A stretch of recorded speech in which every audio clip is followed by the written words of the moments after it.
Have you ever heard of someone putting salt in their shoes? It might sound like an old superstition, but what if it's more than that? Right now, in remote parts of the world, people are doing this, not for luck, but for spiritual protection. Some say it wards off the evil eye. Others say it keeps jinn away.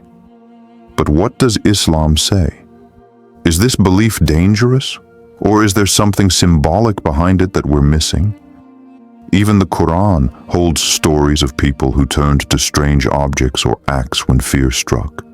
And sometimes, those moments held deep truth about faith, trust, and survival. Let's uncover the real meaning behind salt in the shoes and what it teaches us about the soul's search for safety. Stay with me till the end. You may never look at ordinary things the same again. Watch till the end. What you learn may change how you see small, everyday objects forever. Have you ever heard a strange ritual that actually had a deep spiritual meaning? Tell us in the comments. We might feature your story. The practice of salt in shoes. Across the world, salt has held symbolic meaning for centuries. It's in our food, our oceans, and sometimes in our shoes. But what does that mean? In Senegal, mothers sometimes place salt in the shoes of their children before school or gatherings. Why? To protect them from the evil eye, a silent harm rooted in jealousy or hidden malice. In this culture, salt is not just seasoning, it's shielding. In Pakistan, a common practice in rural areas involves passing salt over a person's head before an exam, travel, or big event, and then throwing it into the fire. It's believed to absorb negative energy. People may say, Nazar Utana, removing the evil gaze. In rural Egypt, you may find lines of salt scattered at thresholds. These lines are meant to ward off envy or unwanted spirits, preventing them from crossing into the home. While not part of Orthodox Islamic belief, these rituals survive, passed down like family recipes. Even in Palestinian villages, some believe in putting salt in children's socks if they have frequent nightmares. Believing it anchors them from drifting into dark spiritual spaces during sleep. These acts, though varying by region, have something in common: the use of a simple, earthly substance to fight unseen danger. Sometimes it's fear. Sometimes it's tradition. Sometimes it's the deep human yearning for control in a world of uncertainty. Real-world story, 2023 Sudan. In 2023, amidst conflict in Sudan, a story circulated about a mother who had to flee her village on foot. Before escaping, she put salt inside her baby's shoes and then gave her own shoes to her elderly mother. She walked barefoot. When asked why, she said, "I dreamt an angel told me to protect his steps with what is pure and simple, like salt. So I did." The image of her salt-filled baby shoes spread across social media. Some mocked it as superstition, but others saw something sacred: maternal instinct, faith, and the symbolism of purity in chaos. This wasn't about salt. It was about hope and doing something, anything, to feel like you're not powerless in the face of danger. Analysis. Between culture and Islam, Islam emphasizes Tawheed, oneness of God, and warns against assigning spiritual power to objects. But these stories reveal a cultural language of protection. Salt is often a symbol, not a savior. The Prophet once said, "Actions are judged by intentions." Bukhari and Muslim. So if a mother places salt in shoes with the intention of comfort or tradition, without believing it has divine power, does that make it shirk, or just culture expressing emotion? Don't judge too fast. What may look like superstition could have a hidden layer of meaning. Have you or your family ever done something like this? Was it cultural or religious? Let's explore this together in the comments. Your story might help someone understand their own. Islam's view on superstition and salt. In many cultures, salt is seen as a mystical protector. But what does Islam say about such beliefs? The Prophet Muhammad clearly warned against attributing divine power to objects. He said, "Whoever wears a charm has committed shirk." Ahmad. This means relying on talismans or charms for protection instead of trusting Allah alone crosses into associating partners with Him, the gravest sin in Islam. However, salt itself is not condemned. In fact, salt was part of the Prophet's daily life. He appreciated its practical benefits for preserving food and even cleansing wounds. Salt is a sign of Allah's provision and mercy, not magic. Islam distinguishes between practical use and superstition. Using salt for cooking or health is natural. Believing salt alone can protect from evil without Allah's will is problematic. The Quran reminds us, "And they followed what the devils had recited during the reign of Solomon." It was not Solomon who disbelieved, but the devils disbelieved, teaching people magic and that which was revealed to the two angels at Babylon, Harut and Marut. But neither of them would harm anyone except by Allah's permission. Surah Al-Baqarah 2:102. This verse highlights a profound truth. No harm or protection occurs without Allah's permission.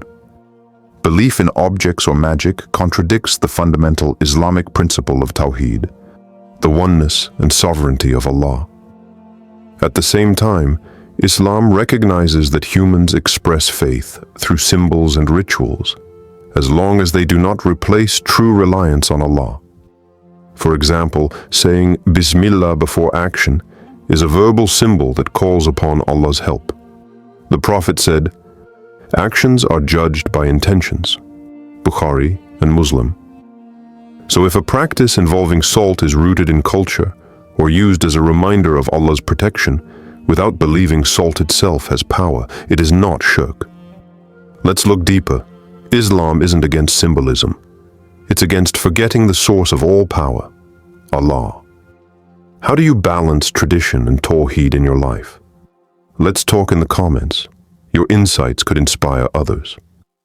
Real Quranic stories of people seeking protection.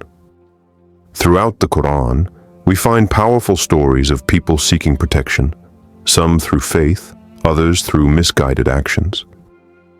Take Prophet Moses' mother, for example. When she was told by Allah to place her newborn son in the river, it may sound like an impossible, even dangerous act. How could a mother put her child in harm's way? But this was divine protection in disguise. The river carried Musa away from Pharaoh's palace, a place where he was threatened with death, to safety. Allah's plan was far beyond human logic. This story teaches us that true protection is from Allah's will, even when it looks risky or strange. Now, consider the people of Thamud, who lived in mountains with strong fortresses. They thought these walls would keep them safe from the wrath of Allah. But their arrogance and disbelief doomed them. No earthly fortress can protect you if you reject the guidance Allah sends. Similarly, the story of Prophet Yunus, Jonah, shows that when he fled from his mission and was swallowed by a whale, he was not safe until he turned back to Allah in sincere repentance and trust. The Quran reminds us, "Say, never will we be struck except by what Allah has decreed for us. He is our protector, and upon Allah let the believers rely." Surah At-Tawbah 9:51. This verse encapsulates the truth. Protection is not in rituals, charms, or salt in shoes. It is in obedience, submission, and trust in Allah's plan. No symbol or object can replace the safety granted by Allah's mercy. Even the simplest acts of faith, a sincere prayer, a heartfelt dua, carry more protection than any superstition. Real protection starts with what's inside, not what's in your shoes. Which Quranic story reminds you most about divine protection? Share your thoughts below. Your reflections can inspire others on their journey. The psychological impact of belief. Science and spirituality often meet in surprising ways, especially when it comes to belief and protection. Research shows that people who believe they are protected often behave with more confidence. This belief can lower anxiety, improve posture, and even positively influence physical health. When you feel safe, your body and mind respond accordingly. In Islam, we are encouraged to say Bismillah before every action, invoking Allah's name as a reminder of His power and care. This simple intention reshapes our mindset, calming fears and opening new possibilities. When you say Bismillah, you're not just uttering words, you're anchoring your trust in the one who controls all things. This trust empowers you psychologically, helping you face challenges with courage. So belief itself, even when expressed through symbols or rituals, has real impact. But it only works fully when your heart and mind are aligned with faith in Allah. Protection is more than physical. It's about nurturing your inner strength. Don't just protect your body, protect your heart and mind. What dua gives you strength when you're afraid? Share it below. Your words might help someone else find peace. Modern story: a refugee girl and the salt ritual. In 2024, amid the devastation of war-torn Gaza, a young girl named Arij faced a journey no child should ever endure. Before fleeing her home, she did something small but meaningful. She hid salt in her shoes. Her grandmother had whispered to her, "Salt guards you, my dear." Arij, just 9 years old, didn't fully understand the magic some believed salt had. She knew, deep down, it wasn't the salt itself, but the dua her mother recited every night, asking Allah to protect their family. As she walked through rubble-strewn streets, a journalist noticed her worn sandals, crusted with salt grains. The photo captured more than a ritual. It captured hope, resilience, and faith shining through hardship. The image went viral.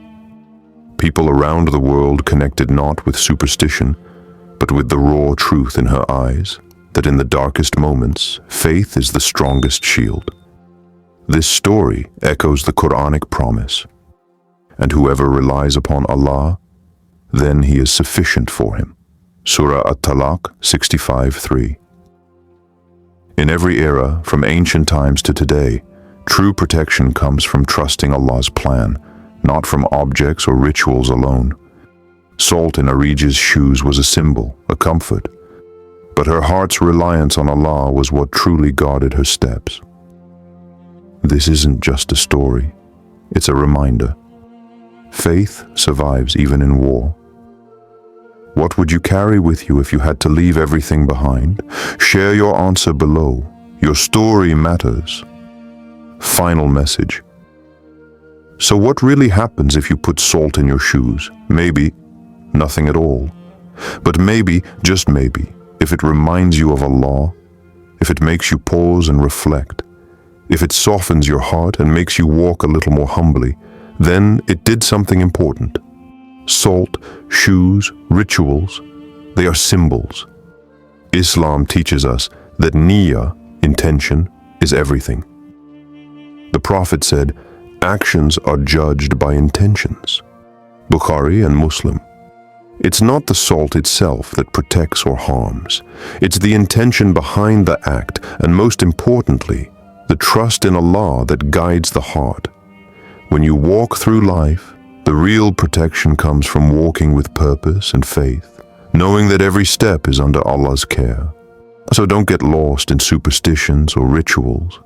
Instead, focus on what's inside you, your heart, your faith, your connection with the divine. Walk with purpose and walk toward Allah. What strange tradition taught you a beautiful truth? I'd love to read your story. Share it below.